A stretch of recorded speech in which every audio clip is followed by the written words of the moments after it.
दोस्तों, आप सभी का स्वागत है मेरे इस YouTube चैनल पर। आज हम क्लास 11 का पहला चैप्टर यानी कि समुच्चय पढ़ेंगे।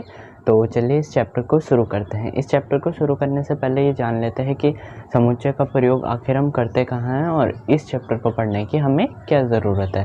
तो समुच्चय का प्रयोग हम गणित की और शाखाओं जैसे कि ज्यामिति हो गया, अनुक्रम हो गया, प्रायिकता और सबसे ज़्यादा ज़रूरी संबंध और फलन में तो इसका बहुत ही ज़्यादा प्रयोग होता है। तो इस चैप्टर को शुरू करने से पहले, क्योंकि अब तक जितना हमने पढ़ा है 10th तक, उससे ये टॉपिक यानी कि ये जो चैप्टर है वो थोड़ा अलग है। तो इसमें कुछ सिंबल्स का यूज़ हुआ है, जैसे कुछ अलग साइंस का। तो पहले उनके बारे में हम जान लेते हैं। तो जो पहला जो प्रयोग हुआ है वो हम इस चैप्टर में प्रयोग करेंगे कर्ली ब्रैकेट का। कर्ली ब्रैकेट का प्रयोग हम देखेंगे कि हम कहाँ करेंगे, अभी जानेंगे थोड़ी देर बाद। तो ये क्या है, कर्ली कोष्ठक है या कर्ली ब्रैकेट है। उसके बाद दूसरा आता है सच दैट। इसको इंग्लिश में हम कहते हैं सच दैट, यानी कि जहाँ। मतलब क्या है इसका, जहाँ। फिर तीसरा चिन्ह जो हम प्रयोग करेंगे ये है अपसाइलन। इसको अपसाइलन कहते हैं और प्रयोग किस लिए होता है, बिलोंग टू। बिलोंग्स टू का मतलब कि अगर हमारे पास अगर कोई फलों की टोकरी है और उसमें से अगर हम एक आम निकाल लेते हैं या जो भी फल उसमें है अगर हम वो निकाल लेते हैं तो हम क्या लिख देंगे कि आम कहाँ बिलोंग करता है, फलों की टोकरी में जहाँ से हमने निकाला था। तो इस चिन्ह का प्रयोग हम वहाँ करते हैं कि जहाँ से कोई चीज़ बिलोंग कर रही हो, यानी कि उसमें से हो। चौथी चीज़ है अपसाइलन नॉट, यानी कि not belongs to. Not belongs to, अगर उस फलों की टोकरी में कोई फल नहीं है, जैसे कि अगर मान लीजिए उसमें अंगूर नहीं है तो हम क्या लिखेंगे, अंगूर नॉट बिलोंग्स टू फलों की टोकरी। अगर उस फलों की टोकरी में उस समय अंगूर नहीं है तो हम इस प्रकार के चिन्ह का प्रयोग करेंगे, जो कि है जिसको पढ़ते हैं हम नॉट बिलोंग्स टू। ठीक है। उसके बाद ये होता है फाई। फाई का प्रयोग करते हैं हम रिक्त के लिए, कि अगर कोई चीज़ खाली है, अगर ये फलों की टोकरी खाली है तो हम क्या करेंगे, वहाँ पर फाई लिख देंगे। फाई का मतलब होता है कोई चीज़ खाली है। आगे आने वाले जो चिन्ह हैं उनका हम साथ साथ पढ़ते रहेंगे। तो चलिए इस चैप्टर को शुरू करते हैं।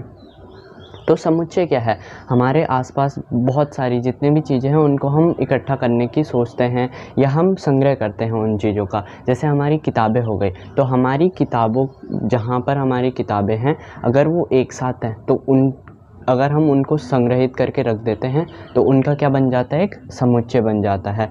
जैसे अगर हम बात करें कि हमारे पास क्या है, जैसे भारत की नदियां हैं, तो भारत की सभी नदियां मिलकर क्या बनाती हैं, एक समुच्चय। अगर हम उन सभी को जो उनके नाम हैं, जैसे गंगा हो गया, यमुना हो गया, इन सभी को अगर हम एक साथ रख दें इनके नामों को या इनका संग्रहण कर दें तो उससे क्या बन जाता है, एक समुच्चय बन जाता है।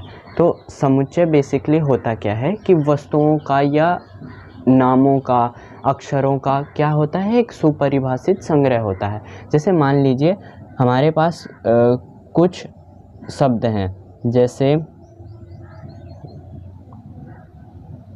तो ये क्या हैं, ई आई ओ, ई आई यू ए और ओ।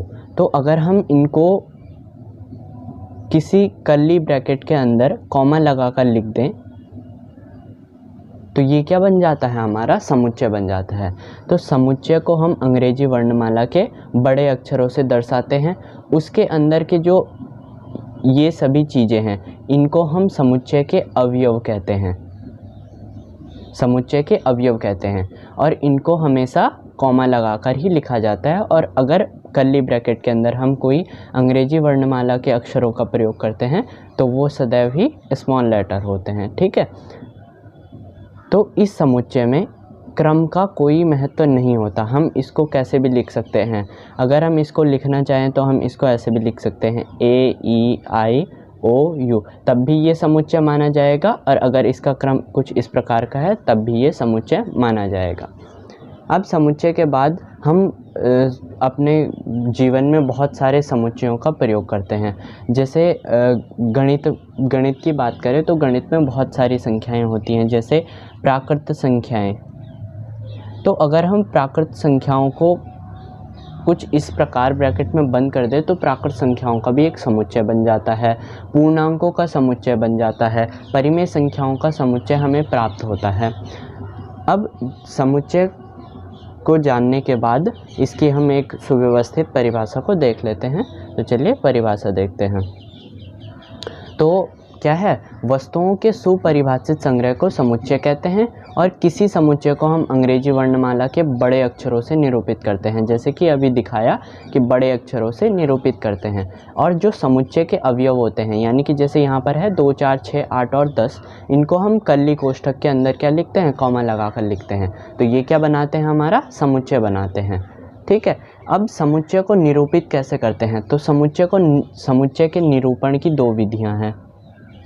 समुच्चय का निरूपण हम दो प्रकार से करते हैं। पहला होता है हमारे पास सारणी रूप और दूसरा होता है हमारे पास निर्माण रूप। समुच्चय का सारणी रूप और समुच्चय का निर्माण रूप। तो सारणी रूप और निर्माण रूप में क्या अंतर है ये भी देख लेते हैं। तो सारणी रूप क्या होता है कि अगर किसी समुच्चय के जो अवयव हैं, यानी कि मान लीजिए ये कोई समुच्चय है, ये समुच्चय है, ये समुच्चय A है। इस समुच्चय के अवयव यानी कि AEIOU अगर हम इनको कॉमा लगाकर कुछ इसी प्रकार लिखते हैं तो ये क्या बनाता है, समुच्चय का सारणी रूप।